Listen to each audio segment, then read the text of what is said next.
Brother Tom. All and shalom. And welcome again to our session on Sha'ar Habitakon, or the Gate of Trust, from the teachings of Rabino Bakya Ibn Tahuda in his classic work called Hovos Halivavos, or the Deepness of the Heart.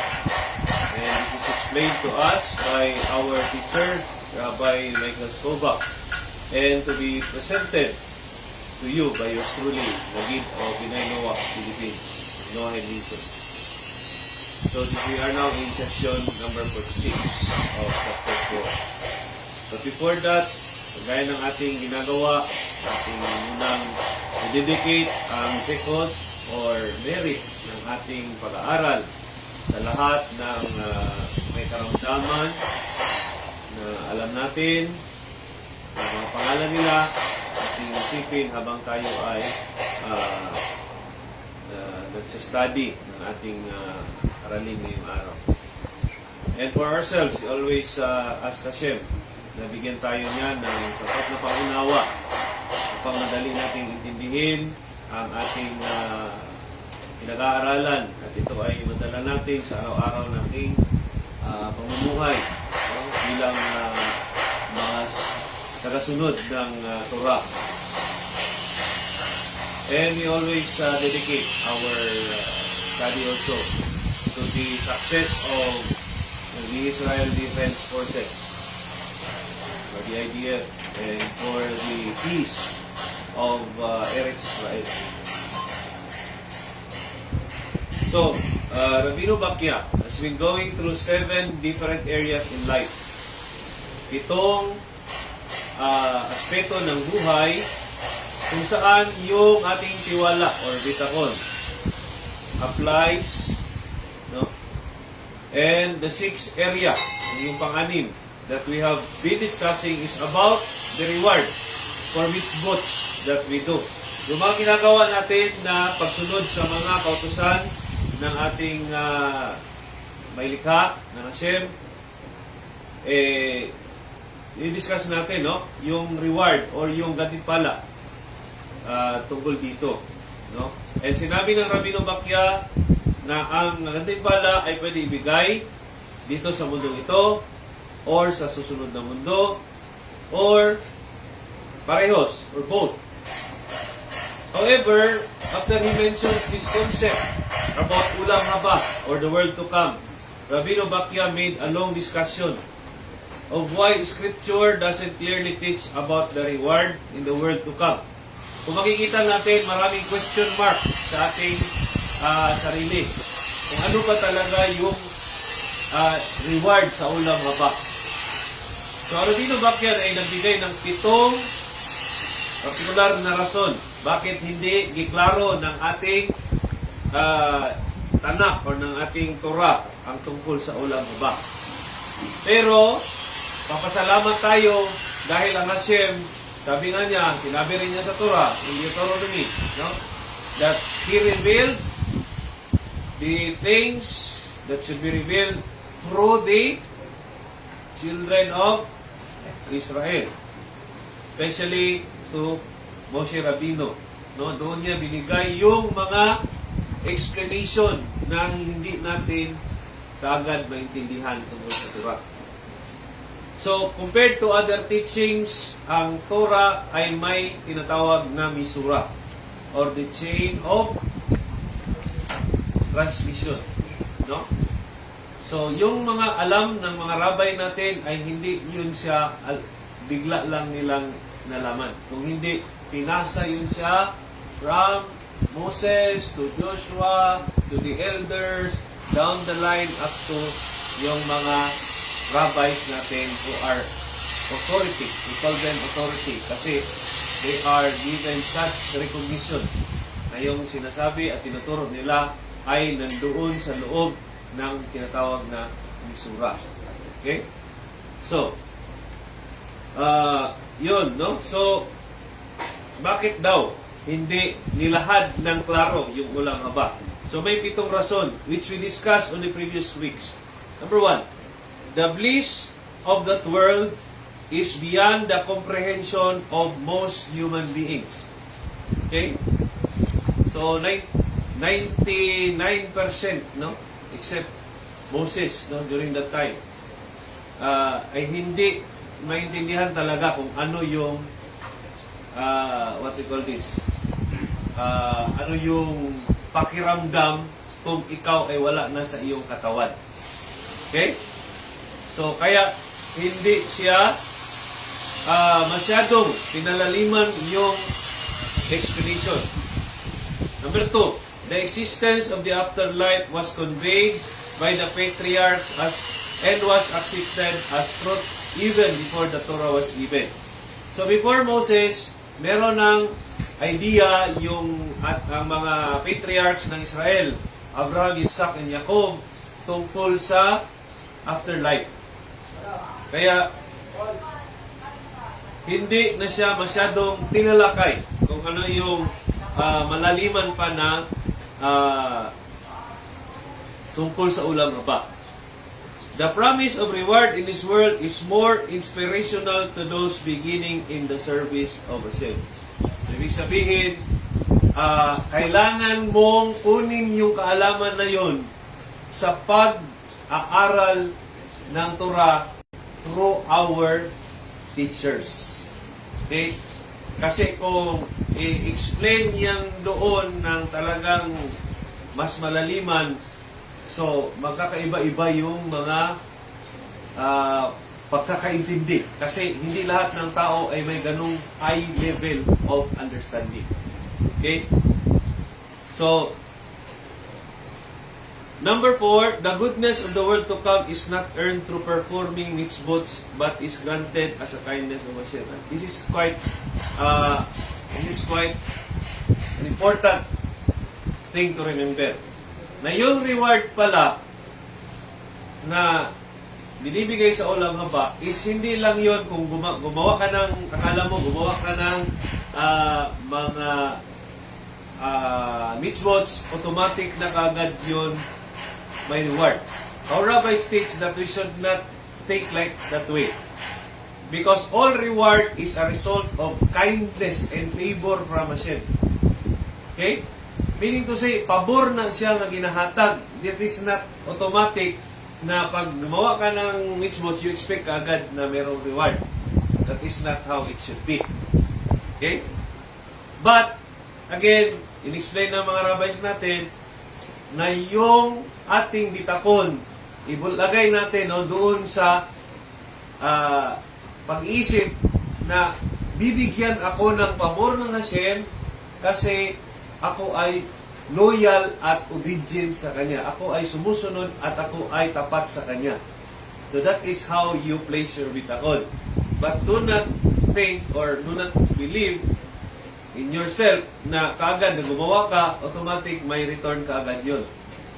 Because I will explain it later kung saan natin yan huhugutin. No? The 5th is the reward and punishment in the world to come are administered for mitzvots and transgressions that are not seen by people and thus are not under their jurisdiction. Kaya hindi kinaklaro, no? Or hindi klaro doon sa ating scriptures yung about sa ulam haba kasi nga yung mga bagay na binibigay doon sa kabilang buhay ay hindi saklaw ng tao yun. Ng saklaw ng Hashem yun. Siya yung nagbibigay ng reward and punishment. Ang dapat lang nating intindihin or yung priority ng ating kwan is how our justice system will implement yung mga batas ng Hashem. Kaya kung makikita natin, yung 7 batas dito, 6 yung mga bawal. 6. Pero yung pang-7 or yung huli, yun yung naglilitigate ng mga bawal na yan para magkaroon ng punishment. Kasi hindi pwede na yung mga bawal ng Hashem ay hindi pinaparusahan ng tao. Okay? Because there is a commandment that there should be a justice system in the land. Okay?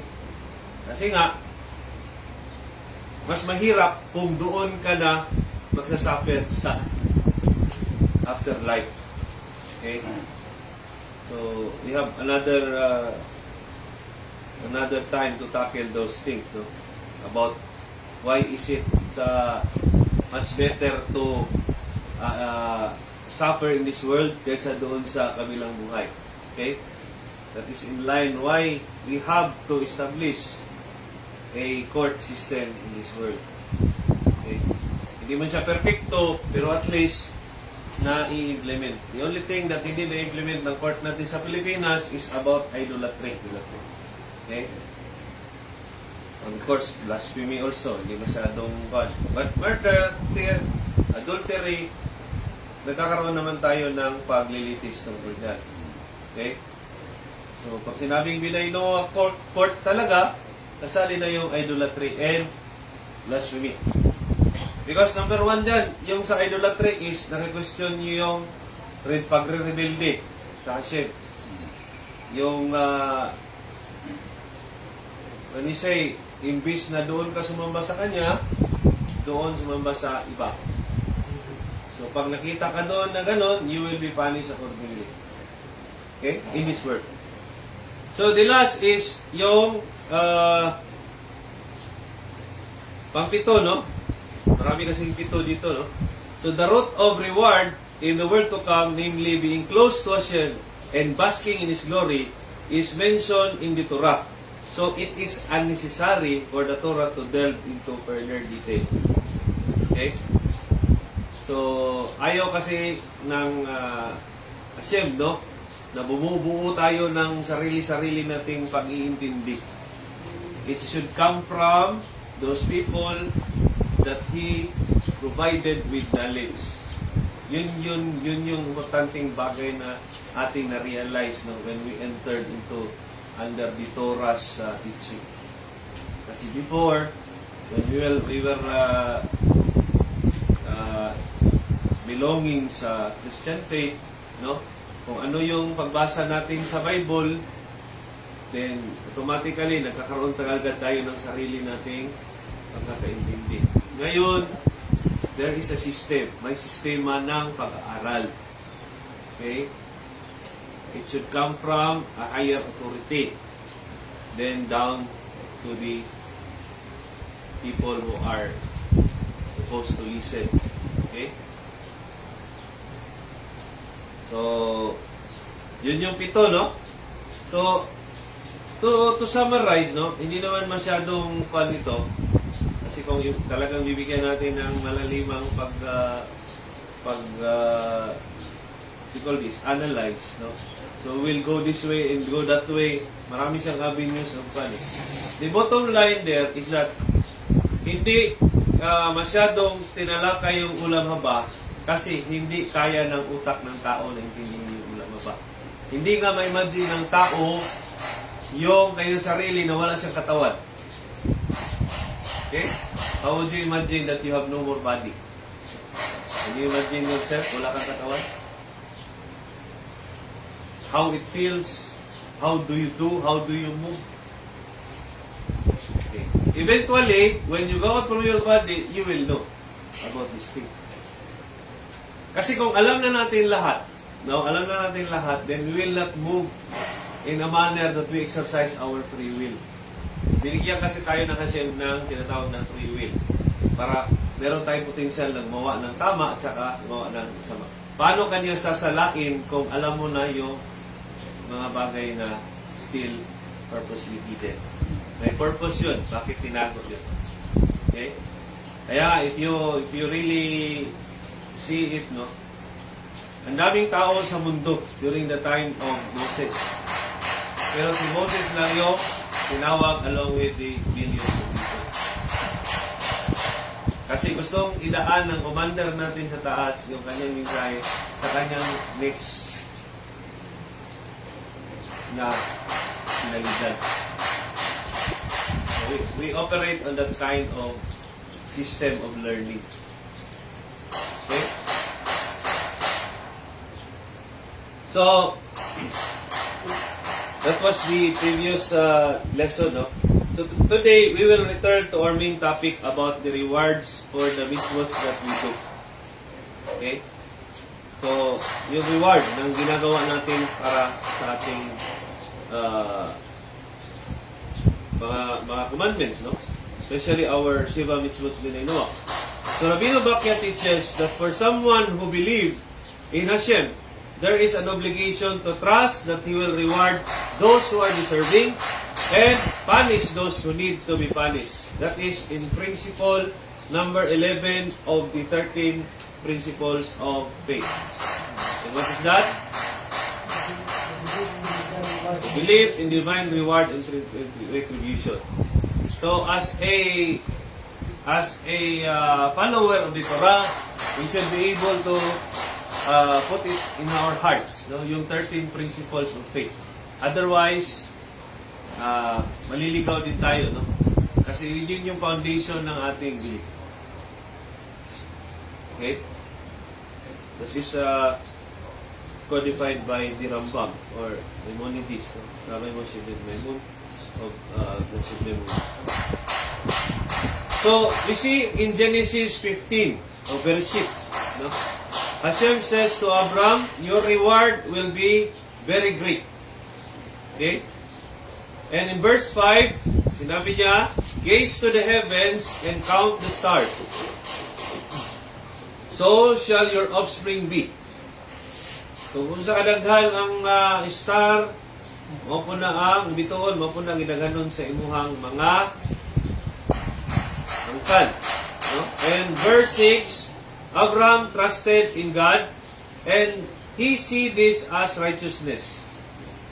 So, we learned previously that in order to become righteous, kailangan i-observe natin itong Shiva mitzvot. But another thing, no, that we should remember is putting our trust in Hashem is another form of being righteous. In spite of all the things that happen in your life, no, kahit ano pa yan, you always trust that Hashem is leading you towards good. For your own good. Okay? Kasi yung ama naman natin sa langit, wala yung intention kundi sa ating kabutihan. Lalo na because you are now a children of the Torah. Diba? Sumusunod ka na sa Torah. So, mas lalo kanyang papahalagahan.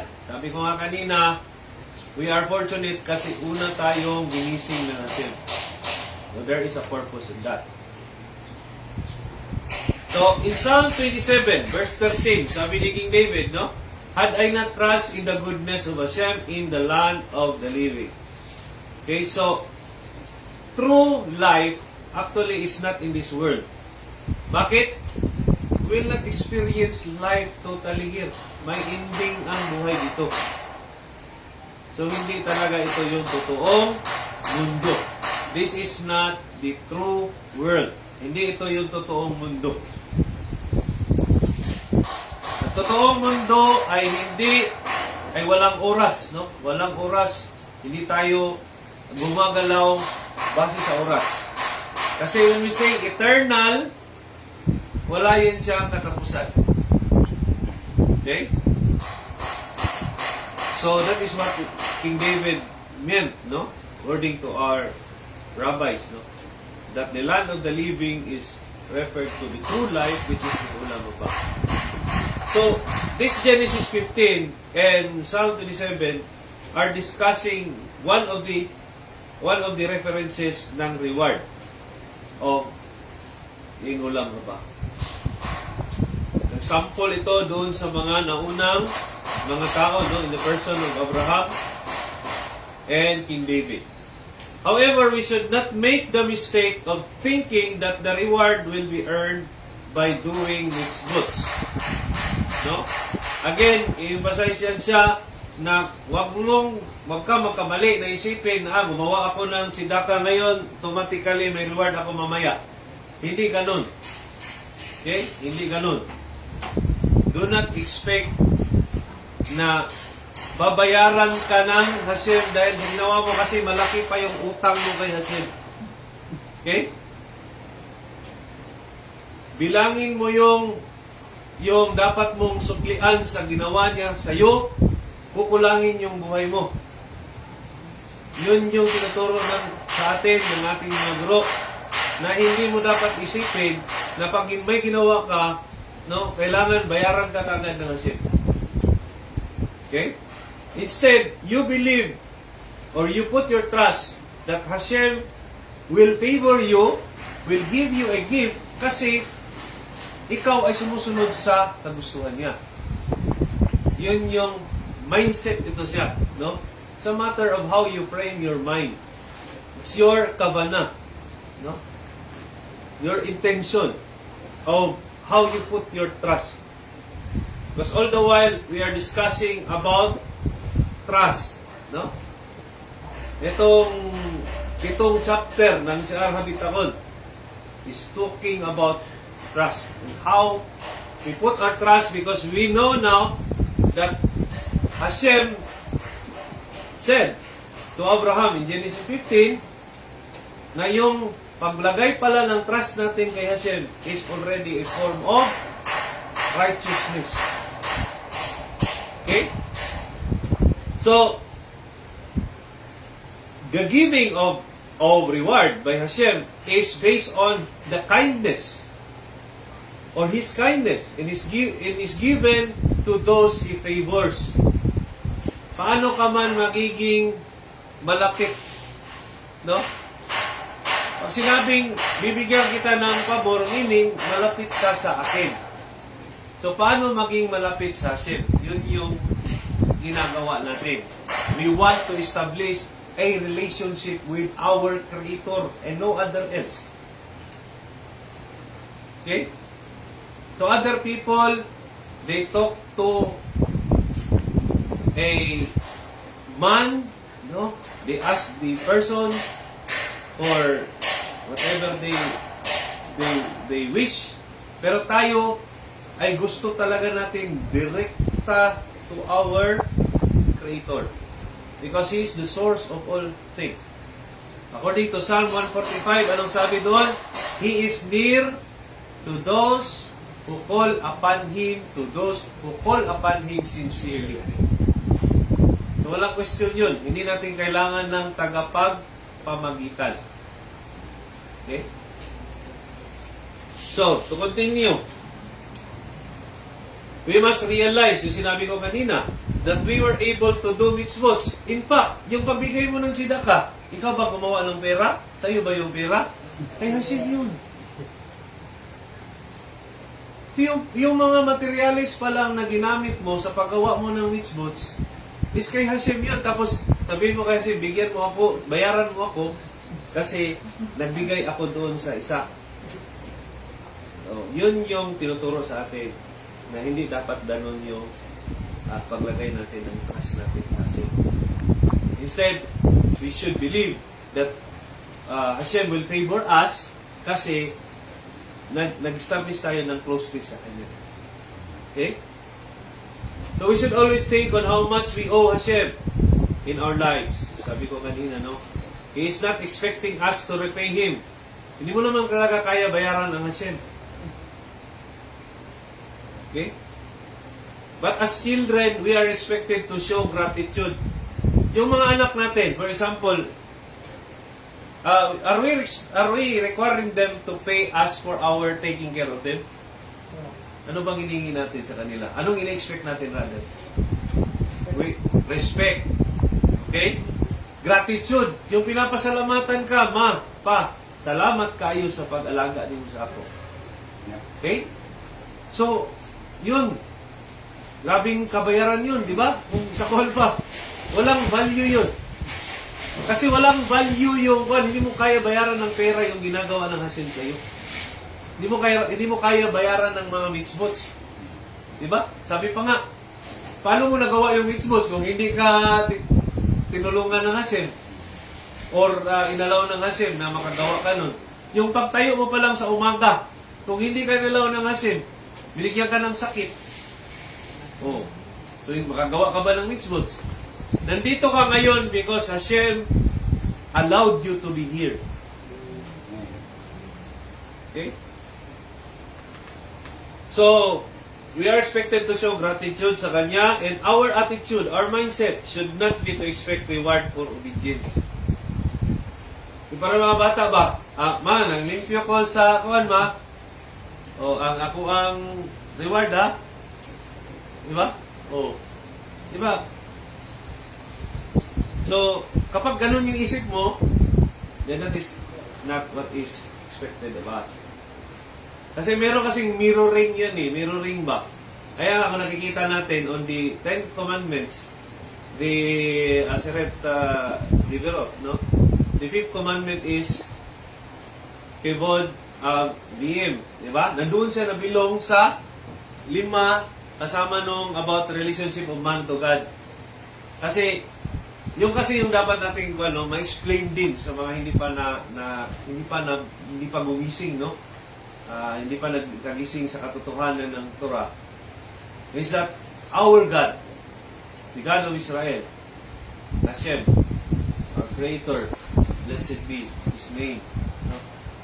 Doesn't have any body. Wala siyang katawan.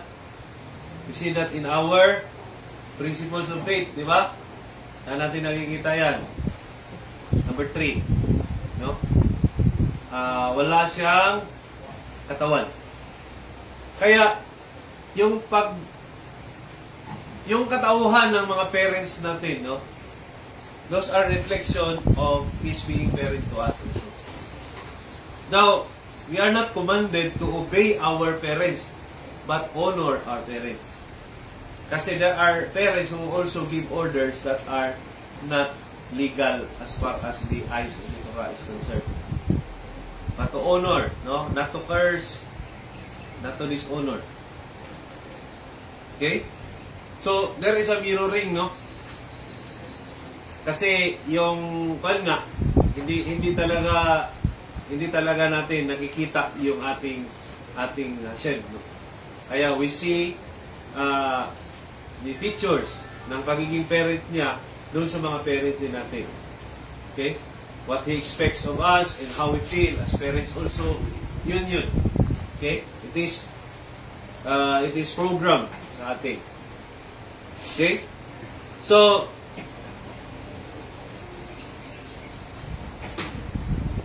however, no, it is appropriate to trust that Hashem will ultimately reward us not as a payment for which goods done, but as His favor for our loyalty and obedience. Okay? So, bilang masunuring anak, then, ano ba yung effect doon? Kung ikaw ay masunuring anak, kumpara doon sa hindi masunuring anak, what is now your relationship with your parent? Mas close ka doon sa parent mo. Okay? So, tayo naman, hindi naman sa sinasabi natin na perfect tayo, but at least, we are now, we already know about what Hashem expects from non-Jews. Okay? So, pag sinunod natin yung utos niya, then we can have trust na bibigyan tayo ng pabor because of our loyalty and our obedience. We see also in Perki Avot, we learned that before, no? I think 2 years ago, in Mishnah, in chapter 1, Mishnah 3, in terms of yung pag-serbisyo mo sa iyong master, you should not expect a reward, no? You should be a servant who serve a master without expecting reward. And let the fear of heaven be upon you. This refers to our service to Hashem. Okay? The Mishnah here teaches that we should not think that Hashem owes us a reward for mitzvot we've done. Ulitin na naman, no? Na yung ating paggawa ng mitzvah ay hindi natin i-expect na babayaran tayo ng Hashem kasi may mas utang pa tayo sa Kanya. Okay? Buhay natin. Number 1. Unless hindi mo mahal yung buhay mo. Pero wala naman siguro tao na hindi natuwa dito sa mundo, no, na pag-realizing that we have what we call the ulam haba. We are supposed to experience pag tayo ay naging masunurin sa Hashem. So, but when it comes to violating the Torah, punishments are truly deserved by the violator or the erring person. Compared doon sa reward, yung punishment o yung retribution, mas deserving tayo doon. Okay? Deserving tayo doon, no question about it. Kasi pag nagkamali naman yung anak, alam nga naman kung hindi ka didisiplinahin. You're always worthy of discipline. Pag hindi mo yung tinanggap, medyo may pagka-rebelde yung utak mo. Okay? Kasi hindi mo matanggap yung disiplina ng parents. So we must also realize that we can never pay back Hashem, even in our entire lifetime, for everything that He had done for us. So we see also in the book of Psalms, in chapter 62, verse 13, sabi doon na kindness belong to Hashem, for He repays a person's good deeds. Ibig sabihin, kindness yung rason sa pagbayad niya sa mitzvots mo. Hindi dahil sa mitzvots na ginawa mo, kung hindi yung kanyang kabutihan ang dahilan doon. Dahil siya ay mabuti, binigyan kanya ng pabor. So again, ikot naman tayo, paano mo nakuha yung pabor na yun? By maintaining your relationship with Hashem. Kaya nga, sabi ng Rabbi Skobach, no, in one of the questions, how can we know that Hashem is happy? Okay? When He sees His children. When He sees His children. We are all children of God. When He sees His children, no, happy in their service to Him. No? Kaya ang ginagawa natin, we are happy. We are praising His name, no? The God of Israel. So, of course, our Father in heaven will also be happy. Okay? So, with that, no? We can trust that He will be kind to us and give us favors and rewards us with our good deeds. So now we're going to discuss the seventh area, yung pang-pito, that deals with the reward in ulam haba, but not as a result of mitzvots. Ito naman, ito yung ganipala niya na hindi dahil sa mitzvots. Itong pang-pito. This is obtained as a result of abstaining from unnecessary pleasures in life. Okay? This is called the pre-shoot, no? Or yung kahit na hindi naman talaga bawal, pero alam mo na ikakasama mo lalo, no, or ikasasama in the long run, so iniwasan mo. Okay? Say for example, no? Okay. So this refers to unnecessary pleasures in life. Ano ba yung mga unnecessary pleasures in life? Yung mga bisyo, for example. Okay? There are some vices na hindi naman talaga bawal. Pero, pagdating ng araw, ikakasira mo din. Okay? Hindi naman, for example, yung pagsisigarilyo, hindi naman talaga pinagbabawalan yun ng Torah. Actually, ang bawal lang talaga is for the Jews, during Shabbat, kasi mag-light ka ng fire when you... But of course, you know, na yung bagay na yon is ikakasira ng katawan mo. Okay? So actually, the other side of murder, no, is protecting your life. But if you are destroying your body, then it is also tantamount to violating this provision in the long run. Pag yung cause ng death mo is dahil sa sobra mong bisyo, then it is now tantamount to a realization na you fail to protect your body, your life. Kasi ito, may mga positive ito eh. Like for example, theft. Bawal magnakaw. But on your side, how can you prevent yung pagnanakaw? You protect lives. You protect protect property. So, protection. Dito banda. The best recipient of protection is your own self. Kaya nga, yung pagpapakamatay, no? Yung pagpapakamatay is the worst murder. Kasi in the degree of murder, yung mas dako ang mas malaki yung kanyang punishment is yung mas close sa iyo. Diba? You see that we have definitions, we have homicide, parricide, diba? Mas higher degree yung punishment.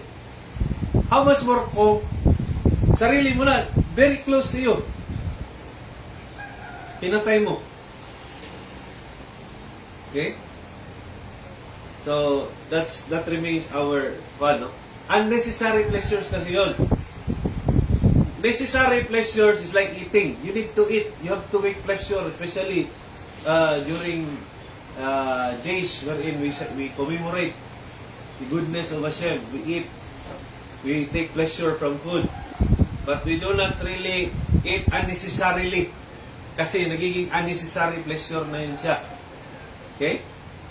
So there are so many things. I will not be elaborating one by one yung mga unnecessary pleasures in life.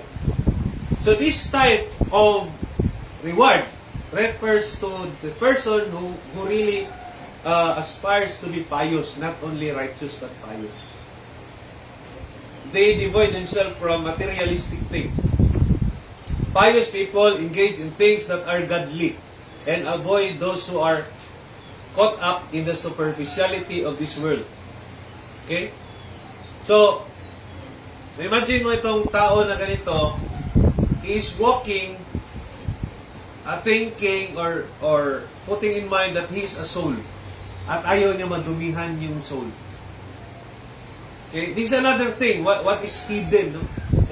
We can compare it, no? We can compare it to something like, if we will be able, if we will be programmed, no?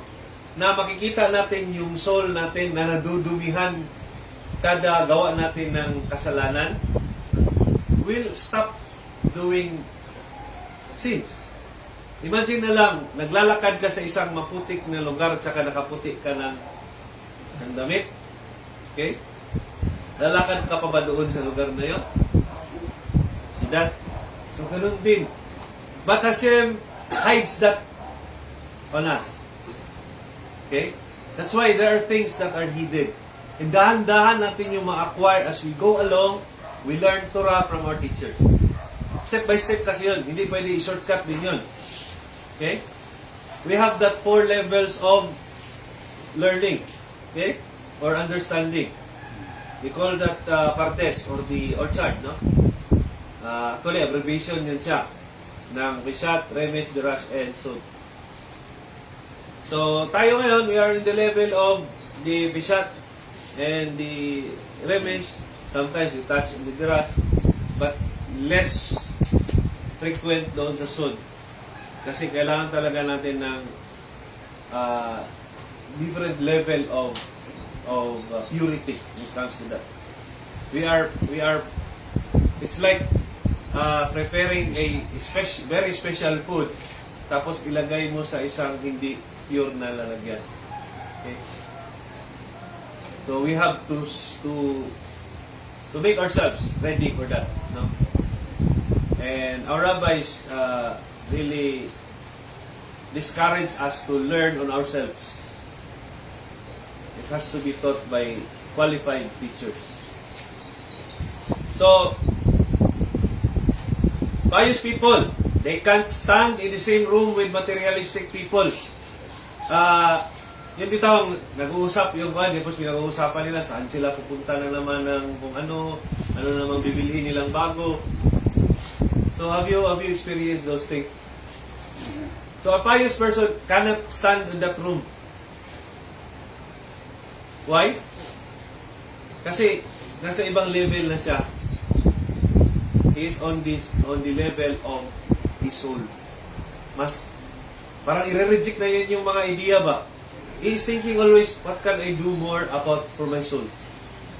Especially if you are already in the premier ng mga edad natin, di ba?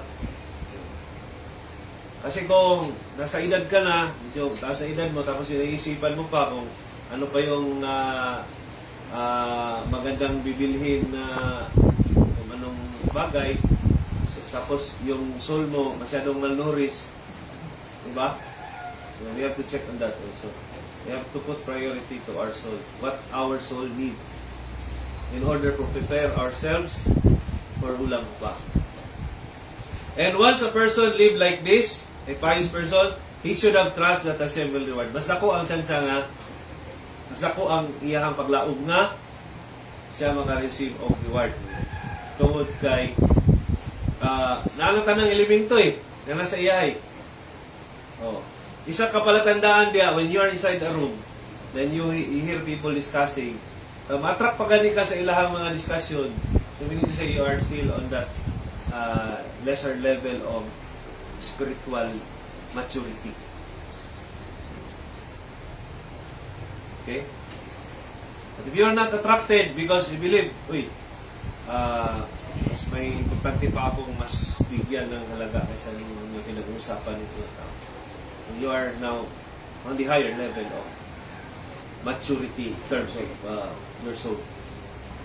So again, this is not a reward resulting from plain observance of the Torah. Plain observance, meaning, iwasan mo lang bawal, then go ka na.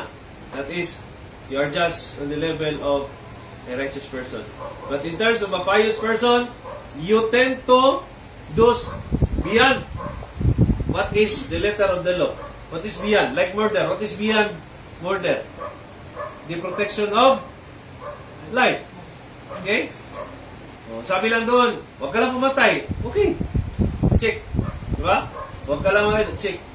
But if you are really wanting to assure yourself of the reward or favor, because you are close, how you become close or closer, you engage into piety.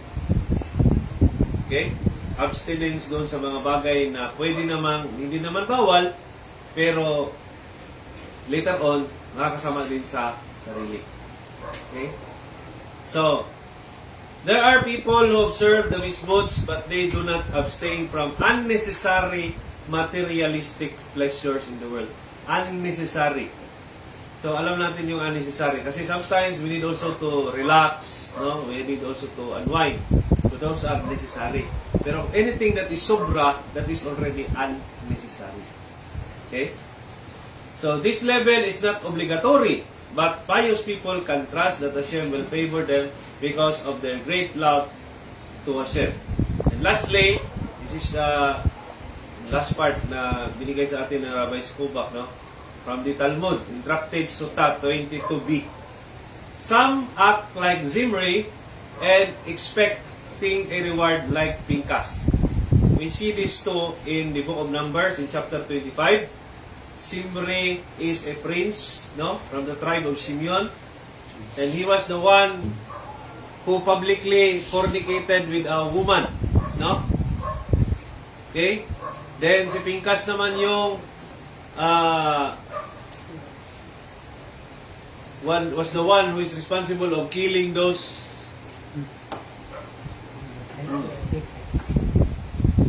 so he became a high priest because of that incident. Natuwa sa kanya ang Hashem and Hashem gave favor to him. So ibig sabihin, ang iba naman ay wala namang effort talaga na ginagawa tapos nag-expect ng reward from Hashem. Hindi naman talaga nagniningkamot na maging close kay Hashem by doing what is expected, then you expect a reward. So, those kind of people, according to our rabbi, is like Zimri ba? No? Expecting a reward. But they did not made an effort. However, Pinkas, no? He did a very extraordinary thing. No? Which is he punished, no? He was able to punish those people who are rebellious in the eyes of Hashem. No? Imagine they are doing immorality in the presence of many people. So in those times, no, there was what we call that outright justice, and of course, Pinkas was also a leader of the Israelites. we should be the number one example of putting things into order. Okay, so that will end our discussion for this morning in session number 46. And we have discussed the seventh area, no, of that deals with reward in Ulam Haba. So again, for those who are listening online, I wish to greet you a very good day, to you all, and especially to our prayer leaders in the other areas of Binay Noak, Philippines.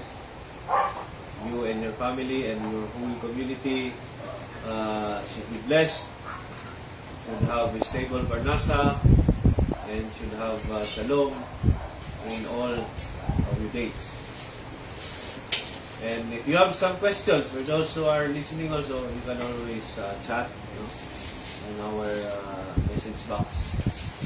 Or else you can visit our place here in Davao para magtanong. You can always come here every Sabado, every Sabbath day, and 9 o'clock prayer service until 10:30. Then we proceed with the Torah study. Again, letra out, and we should always hear good news.